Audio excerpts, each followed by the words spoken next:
चुनावी गणित में ऐसा लगाया जोड़, 12 साल के बच्चे को नेता बना दिया बेजोड़। बिहार की सियासत में जब बांकीपुर जैसी हॉट सीट का नाम आता है तो बड़े बड़े सूरमाओं के पसीने छूट जाते हैं।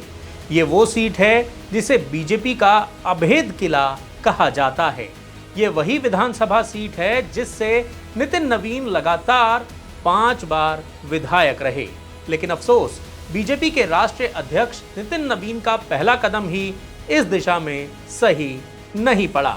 उन्हें अपनी ही सीट पर प्रत्याशी बदलना पड़ गया और कैंडिडेट बदलने से लेकर उम्र के गणित तक हर मोर्चे पर मुंह की खानी पड़ रही है। इस बार इस किले की दीवारों में खुद बीजेपी ने ही ऐसा छेद कर दिया है कि सब बगले झांक रहे हैं। इसे कहते हैं खुद अपने पैरों पर कुल्हाड़ी मारना। और अब इस मुद्दे पर प्रशांत किशोर से लेकर आरजेडी तक बीजेपी को घेरने में जुट गए हैं, क्योंकि उन्हें तो बैठे बिठाए मुद्दा जो मिल गया है। भाई लोगों ने मन बना लिया है, जो नवंबर 2025 में गलती हुई है, इस बार बिहार के सबसे प्रबुद्ध और समृद्ध मतदाताओं ने ये तय कर लिया है कि जो नवंबर 2025 में 10-10 हजार रुपए में का लालच देकर जो सरकार ने वोट खरीदा है और सरकार बनी है, उसका हिसाब बांकीपुर में चुकता किया जाएगा। निश्चित तौर पर यहाँ भाजपा हारने जा रही है और जब भाजपा हारेगी तो सिर्फ कोई यहाँ नया विधायक नहीं बनेगा। बीजेपी ने पहले तो 24 घंटे के अंदर तय उम्मीदवार अभिषेक सिन्हा उर्फ बंटी का पत्ता साफ कर दिया। वजह बताई पारिवारिक कारण, लेकिन चर्चा उड़ी कि उनके पिता का नाम चारा घोटाले में था। लेकिन इसके पीछे की असली वजह माना जा रहा है एक समारोह के दौरान उनकी जबान का फिसलना और उनका ये कहना, भारतीय जनता पार्टी में एक चाय बेचने वाला भी प्रधानमंत्री बन सकता है 3 बार। तो मेरे जैसा सामान्य परिवार का सामान्य कार्यकर्ता को बांकीपुर का विधानसभा का टिकट मिला, इसके लिए मैं एनडीए के सभी को दिल से आभार व्यक्त करता हूं। अभिषेक सिन्हा की जबान फिसली और उपचुनाव की उम्मीदवारी से उनका पत्ता कट गया। लेकिन इसमें मजेदार बात यह है कि बीजेपी अपना उम्मीदवार बदलेगी, इसका ऐलान आरजेडी ने अपने सोशल मीडिया अकाउंट पर पहले ही कर दिया था। आप ये पोस्ट देखिए। इस पोस्ट में साफ साफ लिखा है कि हार के डर से बीजेपी अपना प्रत्याशी बदलने पर विचार कर रही है।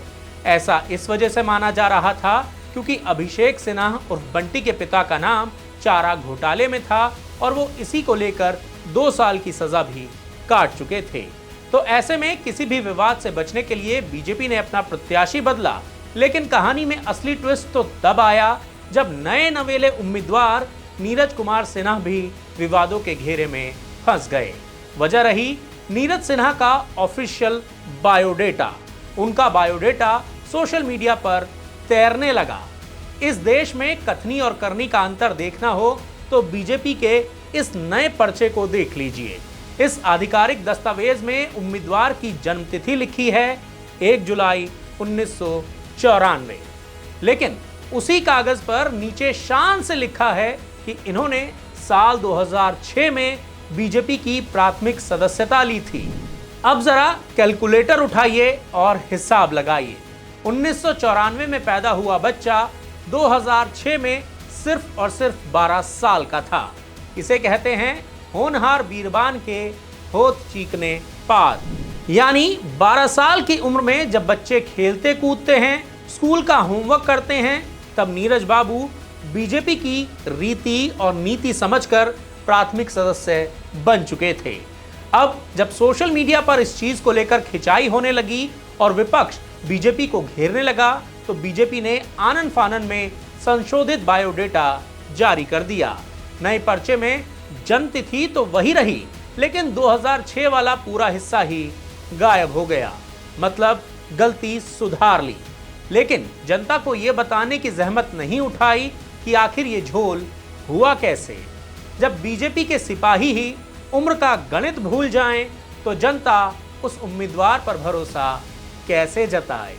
बीजेपी जो खुद को दुनिया की सबसे ज्यादा अनुशासित पार्टी कहती है, उसी पार्टी में ऐसा रायता फैला कि मुख्य विपक्षी दल आरजेडी और प्रशांत किशोर की जनसुराज को बैठे बिठाए एक बड़ा हथियार हाथ लग गया।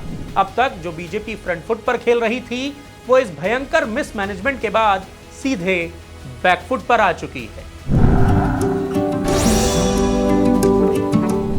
ये तो बात हो गई बिहार की। अब बात कर लेते हैं उत्तर प्रदेश यानी यूपी की। यहां पर भी बीजेपी विवादों के घेरे में फंसी हुई है। अयोध्या के राम मंदिर में चढ़ावा चोरी का ऐसा भयंकर भंडाफोड़ हुआ कि 26 जून को ट्रस्ट के महासचिव चंपत राय को इस्तीफा सौंपना पड़ गया और 6 जुलाई को वो इस्तीफा मंजूर भी हो गया। लेकिन कहते हैं ना, चोर चोरी से जाए, हेरा फेरी से ना जाए।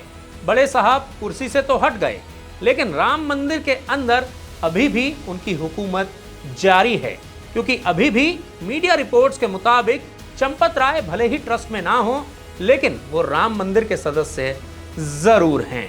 क्योंकि बड़े साहब कुर्सी से तो हट गए हैं, लेकिन मंदिर के भीतर बैठे बिचौलियों का गैंग आज भी अंगद की तरह पैर जमाकर बैठा हुआ है। मीडिया रिपोर्ट्स के मुताबिक मुफ्त में मिलने वाला वीआईपी पास 1 से 3,000 रुपए में बेचा जा रहा है। राम के नाम को कैसे एक्सप्लॉइट कर सकते हैं, कैसे लूट सकते हैं, पैसा कैसे बन जाए, इनका धर्म है पैसा। तो जो लोग, और उसमें सुना है चंपत राय का भी नाम है कि पासेस तो वही दिया करते थे, तो अगर उसमें पैसा लेकर के बेचे जा रहे हैं वीआईपी पास, इससे शर्मनाक, सब कुछ शर्मनाक हो रहा है। तो क्या उम्मीद करेंगे इनसे? कोई ईमानदारी की उम्मीद करी जा सकती है? इनसे किसी प्रकार की श्रद्धा की उम्मीद की जा सकती है? इनसे किसी आस्था की उम्मीद की जा सकती है? ये बड़े गलत लोग हैं, बहरूपिये हैं, और भगवान राम को भी नहीं छोड़ा तो किसको छोड़ेंगे? ये सुविधा तो उन लाचार बुजुर्ग महिलाओं और मासूम बच्चों के लिए थी जो घंटों घंटों लाइन में खड़े नहीं हो सकते। लेकिन ये गोरख धंधा कितने बड़े पैमाने पर हो रहा है, जरा उसे समझिए। एक दिन में 6 से 7 स्लॉट होते हैं और हर स्लॉट में 300 पास जारी करने का नियम है। लेकिन यहाँ पर तो दूध की रखवाली के लिए ही बिल्ली को बैठा दिया गया है। होटलों और पास जारी करने वालों ने मिलकर एक ऐसा रैकेट बना लिया है कि आम भक्त चाहे कितनी भी गुहार लगा ले, जब तक जेब ढीली नहीं करेगा उसे वीआईपी दर्शन नसीब नहीं होंगे। बाहर दुनिया को दिखाने के लिए सब कुछ एकदम चकाचक है, एकदम भला चंगा और फ्री है, लेकिन अंदर ही अंदर आस्था का सौदा हो रहा है। जब चढ़ावे से लूट कर सकते हैं, लोगों के अपने जो दान पात्र में लोग डालते हैं उसमें से लूट कर सकते हैं, तो वीआईपी पास में ब्लैक करना तो मामूली बात है फिर ये इसके सामने। राम नाम की लूट है, लूट सको तो लूट।